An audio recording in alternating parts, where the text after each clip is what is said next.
Okay, so let's have a look at what the markets have this morning. So daily chart of the ES, and if we're going to take out this low, then watch this region here for the completion of this move. Starting, it can stop at 27.78, 25.78 down through 25.56, and then up again. So if you ask me, are we going to get a Santa rally? I think we're going to get one of sorts. And whether we hold last week's low or not is what the question is today, really. So if we take out the, we came down and hit 25.83 overnight. That was that 887 fib that I was looking for on Friday that we didn't quite get to.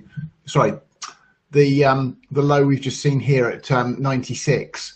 If we take out 83, then the next level below is 79, then 53.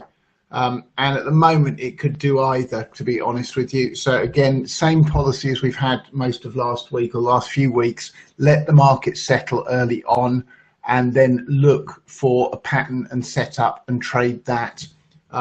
So if I come right down to the 15-minute chart, you can see there's that fib hit this overnight, which is this 886. That's the retrace of the move up last week.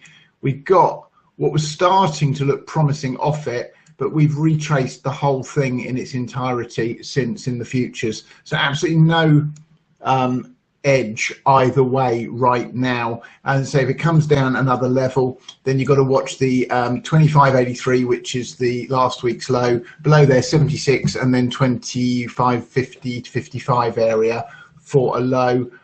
We're getting divergences, so we'd expect a reversal to the upside at some point from that kind of region.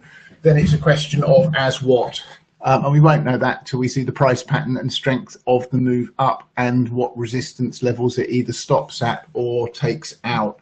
So about as undecided as the market is possible to get right now, which makes trading difficult. No idea what kind of volume we're going to get this week, but it was certainly drying up towards the back end of last week. So extreme caution. You know, don't risk your money in uncertain markets. Wait for high probability, low risk setups. Don't go into the new year with less capital and regret it, is what I'd say. So I'm going to be pretty picky about what I take over the course of this next few days.